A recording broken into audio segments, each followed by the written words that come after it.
Praise the Lord. வனாந்தர சத்தம் நிகழ்ச்சிக்கு அனைவரை அன்புடன் அழைக்கிறோம். இன்று நாம் யெகூவின் பக்தி வைராக்கியத்தை குறித்து சுருக்கமாக நாம் தியானிக்க போகிறோம். 2 ராஜாக்கள் 10:16, நீ என்னோட கூட வந்து கர்த்தருக்காக எனக்கு இருக்கிற பக்தி வைராக்கியத்தை பார் என்றான். அப்படியே இவனை அவன் ரதத்தின் மேல் ஏற்றினார்கள். யாரை பார்த்து இப்படிப்பட்ட ஒரு நல்ல வார்த்தை, கர்த்தருக்காக எனக்கு இருக்கிற பக்தி வைராக்கியத்தை நீ வந்து பார் என்று சூளுரைக்கிற ஒரு வார்த்தை.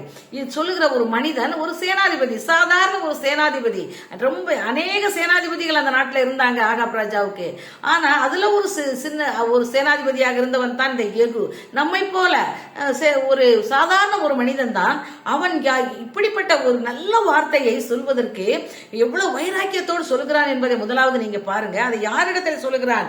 யோனதாப் என்ற ஒரு பக்தியுள்ள ஒரு குடும்பம், அதாவது பக்தி வைராக்கியமாய் வாழ்கிற ஒரு குடும்பத்தை சேர்ந்தவன் இவன். அவனிடத்துல பிரதிஷ்டையோடு வாழ்பவன், கர்த்தருக்காக நிறைய காரியங்களை அவனும் அவன் குடும்பமும் செய்தது. அப்படிப்பட்டவனிடத்துல நம்மை போல சாதாரணமான ஒரு மனிதன் சொல்லுகிறான், கர்த்தருக்காக நான் பக்தி வைராக்கியம் பாராட்ட போறேன், நீ வந்து பார் என்று அவன் சவால் விடுவதை நாம் பார்க்கிறோம். அப்படிப்பட்டவர்களாக இந்த கடைசி நாட்களிலே கர்த்தர் என்னை மாற்றுவதற்கு கர்த்தர் விரும்புகிறார். அது நமக்காகத்தான் எழுதப்பட்டிருக்கிறது. இது எந்த காலகட்டத்தில் என்றால், எலிசா தீர்க்கதரிசி வாழ்ந்த காலத்திலே. ஆகாப் ராஜா வந்து இறந்து விட்டார். அந்த காலகட்டத்தில் அவருடைய மனைவி ஏசபேல் இருக்கிறார்கள். இப்படி சூழ்நிலையில் தான் ஆண்டவர் சொல்லுகிறார், இஸ்ரவேலின் ராஜாவாய் ஆகாபின் மகன் யோராம் வந்து அந்த நாட்களில் ராஜாவாக இருக்கிறார். இனிமேல் இஸ்ரவேலின் ராஜாவாக ஆகாபின் குடும்பத்தில் யாருமே இருக்கக்கூடாது. அவன் குடும்பம் முழுவதையும் கருவறுக்க வேண்டும். வேரோடு அவங்களை அறுப்புண்டு அவங்க போக செய்யணும். ஆனபடினால நான் ஒருவனை இஸ்ரவேலின் ராஜாவாக தெரிந்து கொள்ள போகிறேன். அவன் தான் யெகூ. அவனை எதற்காக நான் தெரிந்து கொள்ள போகிறேன்? என் விருப்பத்தை, என் சித்தத்தை அவன் நிறைவேற்ற வேண்டும். அவனை ராஜாவாக நான்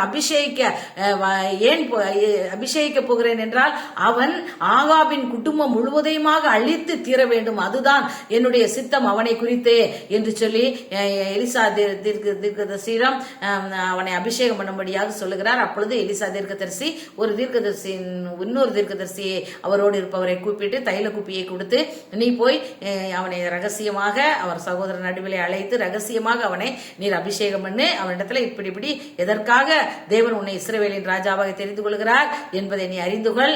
நீ ஆகாபின் குடும்பத்தை முற்றிலுமாய் அழித்து தீர வேண்டும். அவனுக்கு உண்டான எதையுமே ஒன்றை மீதியாய் வைக்க கூடாது என்று சொல்லி அவரு சொல்லுகிறார். உடனே யெகூவும் பக்தி வைராக்கியத்தோடு கர்த்தர் அபிஷேகம் பண்ணவுடன் அவருக்கு ஆண்டுடைய பலன், தைரியம் வருகிறது. யெகூவோடு ஜனங்கள் சேர்க்கப்படுகிறார்கள். இப்படியாக ஆண்டவர் சொன்ன எல்லா வார்த்தைகளையும், அவர் சொன்ன எல்லா ஒரு எழுத்து கூட பிசகாதபடிக்கு அவன் செய்வதற்கு தன்னை அர்ப்பணித்து அவன் என்ன செய்கிறான்? ஆகாபின் மனைவியாகிய யேசபேலை, அவளுடைய நாய்கள் வந்து நக்குற அளவிற்கு அவளுடைய மரணம் இருந்தது. அடுத்து அவளுடைய மாம்சம் வந்து ஒரு எருவை போல வீதியில விதைக்கப்பட்டது என்று பார்க்கிறோம். இவ்விதமாக ஆண்டவருடைய கோபம் அவள் மீது நியாய தீர்ப்பு வந்தது என்று நாம் பார்க்கிறோம். ஆனபடினாலே இது வந்து யெகூவின் மூலமாகத்தான் இந்த ஏற்பாடெல்லாம் செய்யப்பட்டு அவளுடைய மரணம் இப்படியாக சம்பவிப்பதை நாம் பார்க்கிறோம். அது மாத்திரமல்ல, இன்னும் ஆகாபினுடைய குடும்பத்தில் மீதியானது என்னென்ன அளிக்க வேண்டியது இருக்கிறது என்பதை யெகூ யோசித்து செய்யும் பொழுது, இஸ்ரேல் என்ற இடம், அதாவது வந்து ஆகாபின் மனைவி வாழ்ந்த இடம், அங்கு அவளுடைய அரண்மனை இருக்கிறது. அங்குதான் அவளுடைய மந்திரிமாரு, அவளுடைய தீர்க்கதரிசிகள், ஆசாரியர்கள், அவளுடைய ஜனங்கள், அவளை பின்பற்ற அவளை நேசிக்கிற எல்லாரும் அங்கதான் இருக்காங்க. அங்கேயும் போய் எல்லாரையும் ஒன்று விடாம எல்லாரையும் கொன்று போடும்படியாக இவர் யெகூ கடந்து செல்கிறார், கொன்று போட்டு விடுகிறார். அடுத்து இன்னும் மீதியானது என்ன இருக்கு அப்படின்னு பார்க்கும்போதுதான் பாகாலின் தீர்க்கதரிசிகள் இருக்கார்கள், கோவில்கள் இருக்கிறது, விக்கிரகங்கள் எல்லாம் காணப்படுகிறது. அப்பதான் அவர் என்ன செய்கிறாரு? இந்த யோனதாப்பை சந்திக்க நேரிடுகிறது. யோனதாப்பை பார்த்து, நீ என்னோட கூட வந்து கர்த்தருக்காக எனக்கு இருக்கிற பக்தி வைராக்கியத்தை பார் என்று இன்னும் அதிகமாக கர்த்தருக்கு பக்தி வைராக்கியத்தை காட்டுவதற்காக அங்கு ஞானமாக, தந்திரமாக ஒரு சில காரியங்களை செய்கிறார். என்ன செய்கிறார் என்றால், பாகாலின் தீர்க்கதரிசிகள் ஆசாரியர்களை எல்லாம் எல்லாரையும் எப்படி கொள்வது என்று எல்லாரையும் கொன்று போட வேண்டுமே என்று யோசனை செய்து நான் பாகாலுக்கு பலியிட போகிறேன், நான் பெரிய பண்டிகையை ஆசரிக்க போகிறேன், எல்லாரும் வாருங்க அப்படின்னு விளம்பரப்படுத்துறாரு. எல்லாரும் சந்தோஷப்பட்டு எல்லாருமே ஒரு ஆள் கூட வெளியே இல்லை, எல்லாரும் வந்துடுறாங்க. பாகாலின் கோவில் நாற்சாரியும் நிறைஞ்சி வழியுது பார்த்துக்கோங்க. இப்படி நேரத்துல யெகூ என்ன செய்கிறார்? தந்திரமாக தனக்கு 80 பேரை பின்னாடி வச்சிருந்து பாகாலின் தீர்க்கதரிசி கோவிலுக்குள்ள யாராவது கர்த்தரின் தீர்க்கதரிசி யாராவது இருக்காங்களான்னு கொஞ்சம் பாருங்க. உடனே அப்ப அங்க நல்லா கண்காணிச்ச பிறகு ஒரு தீர்க்கதரிசி கூட கர்த்தரின் தீர்க்கதரிசி அங்க இல்லைன்னு கன்ஃபார்மா தெரிஞ்ச உடனே அந்த 80 பேர் என்ன செய்யறாங்க? அந்த அத்தனை பேரையும் அங்கு பூட்டப்பட்டாயிற்று. பாகாலின் கோயில் ஞானமா பூட்டிட்டாங்க, தந்திரமாகவும் எல்லாரையும் கொன்று விடுகிறார்கள். எதற்காக என்றால் இதெல்லாம் ஒரு பெரிய ஆவிக்குரிய அர்த்தம் இருக்கிறது, அதை நாம் அறிந்து கொள்ள வேண்டும். அதாவது அடுத்து பாத்தீங்கன்னா 10ஆம் அதிகாரத்துல 26 இருந்து 28 வசனம் வரை பாகால் கோவில் விக்கிரகங்களை வெளியே எடுத்து, அதுல உள்ள வெளியே எடுத்து அவைகளை தீக்கொளுத்தி பாகாலின் சிலையை தகர்த்து பாகாலின் கோவிலை இடித்து அதை இந்நாள் வரைக்கும் இருக்கிறது போல மலஜலாதி இடமாக்கினான். இது கக்கூஸ் போகிற இடமாக அந்த இடத்தை அவன் மாற்றுறான். அந்த அளவுக்கு அதை இடித்து போடுகிறான். பாகால் விக்கிரகங்களை வெளியே என்ன செய்கிறான்? எடுக்கிறான். அப்போ இன்றைக்கு ஆண்டவருடைய பிள்ளைகளாகிய நம்மளுடைய இந்த இது நம்ம மாம்சத்தின்படி பண்ணலாம். நம்ம மாம்சத்தின்படி யுத்தம் பண்ணுவதற்காக அழைக்கப்பட்டவர்கள் அல்ல. நம்மளுடைய போராட்டம் மாம்சத்தோடு இரத்தத்தோடும் அல்ல. துரைத்தனங்கள், அதிகாரங்கள், அந்தகார லோகாதிபதிகள், வானமண்டலங்களில் உள்ள பொல்லாத ஆவிகளின் சேனைகளோடு தான் நமக்கு போராட்டம் உண்டு. இப்படி இது பழைய ஏற்பாட்டு காலம். பிசிக்கலா மாம்சத்தின்படி போராடினாங்க. ஆண்டவர் நம்மளை மாம்சத்தின்படி போராடுவதற்காக கர்த்தர் நம்மை அழைக்கவில்லை, தெரிந்து கொள்ளவில்லை. இதிலே பார்க்கிறோம், இவர் என்ன செய்கிறார்? பாகால் கோவில் விக்கிரகங்களை வெளியே எடுத்து நம்மளுடைய தேசத்துல, நம்மளுடைய வாழ்க்கையில, ஆவிக்குரிய வாழ்க்கையில, நம்மளுடைய குடும்பத்துல, நம்மளுடைய சபைகள்ல, ஊழியத்துல, நமக்குள்ள கோவில் யார்? நம்ம தான் தேவனுடைய ஆலயம். நமக்குள்ள அவர் வாசம் பண்றாரு. அப்ப நமக்குள்ள இருக்கிற விக்கிரகங்களை எல்லாம் என்ன செய்யணும்? என்னென்ன விக்கிரகம்னா என்னது? தேவனை விட அதிகமாக நம்ம எதை நேசித்தால், தேவனை விட அதிகமாக நாம் மதித்தால் அதுதான் விக்கிரகம். அப்ப அந்த விக்கிரகங்களை எல்லாம் என்ன செய்யணும்? இருதயத்திலிருந்து எடுக்கணும்.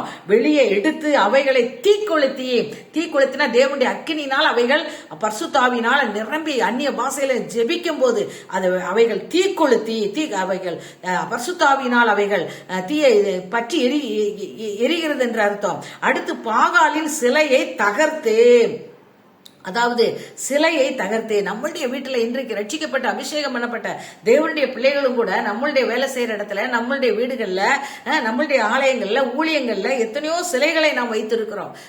ஒரு அழகுக்காக, அதுக்காக, இதுக்காக என்று வைத்திருக்கிறோம். அந்த எந்த விதமான சிலையும் நமக்கு இருக்கக்கூடாது. பாகாலின் சிலையை தகர்த்து பாகாலின் கோவிலை இடித்து, அப்ப கோவிலை இடித்துனா கோவிலை மாம்சத்தின்படி இடிக்க சொல்லி ஆண்டவர் சொல்லல. அங்க இருக்கிற ஆவிகளை என்ன செய்யணும்? ஆவியின் சேனைகளை, அந்த பொல்லாத ஆவிகளை, அந்த விக்கிரக ஆவிகளை ஆண்டவரே ஜெபத்திலே இடிக்க சொல்லுகிறார். நம்ம இடிக்க சொல்லுகிறார். இடித்து அதை இந்நாள் வரைக்கும் இருக்கிறது போல மலஜலாதி இடமாக்கினார். அப்படியாக நாம் அந்த அருவருப்புகள் நம்முடைய குடும்பத்திலே, நம்முடைய வாழ்க்கையிலே, நம்முடைய ஊழியத்திலே, நம்முடைய தேசத்திலே காணப்படுகிறதை நாம் கண்கூடாக நாம் பார்க்கிறோம். ஆனபடினால இன்றைக்கு தேவன் உங்களையும் என்னையும் ராஜாவாகவும், ராஜாக்களாக, ஆசாரியர்களாக, யாரை? யெகூவை தெரிந்து கொண்டவர். அத்தனை சேனாதிபதிகள் மத்தியில அவன் ஒருத்தனை மாத்திரம் இஸ்ரவேலின் ராஜாவாக தெரிந்து கொண்டதன் நோக்கம் அது நமக்காக எழுதப்பட்டிருக்கிறது. மத்தேயு 14ஆம் அதிகாரம் என்று நினைக்கிறேன்.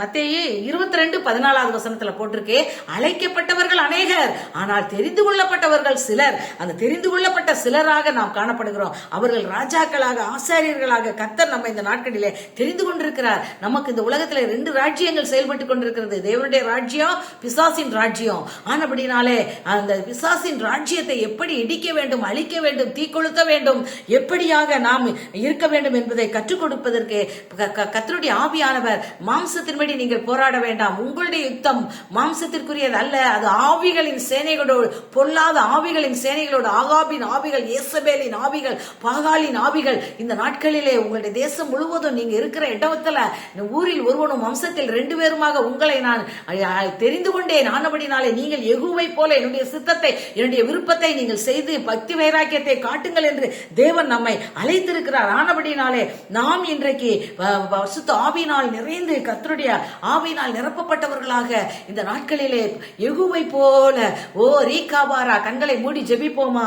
ஹல்லேலூயா. நாங்கள் உம்மை நன்றியோடு உம்மை ஸ்தோத்திரிக்கிறோம் ஆண்டவரே. ஹல்லேலூயா. இந்த உலகத்திலே ஆண்டவரே தேவனுடைய ராஜ்யத்திற்கு விரோதமாய் போராடி கொண்டிருக்கிற ஆண்டவரே பிசாசின் ராஜ்யங்களோடு ஆண்டவரை எதிர்த்து நிற்க திராணியுள்ளவர்களாக சர்வாயுத வர்க்கத்தை நாங்கள் தரித்துக் கொண்டு ஆண்டவரே இந்த நாட்களிலே ஒரு யெகூவாக நாங்கள் ஒவ்வொருவரும் காணப்பட கர்த்தர் எங்களுக்கு அப்படிப்பட்ட அபிஷேகத்தை இந்த கடைசி நாட்களிலே தரும்படியாக இயேசு கிறிஸ்துவின் நாமத்தினால் அதை நாங்கள் ஆண்டவரை சுதந்தரித்துக் கொள்கிறோம் ஐயா. இயேசுவின் நாமத்தில் ஜெயம் எடுக்கிறோம் நல்ல பிதாவே. ஆமென், ஆமென். அல்லேலூயா.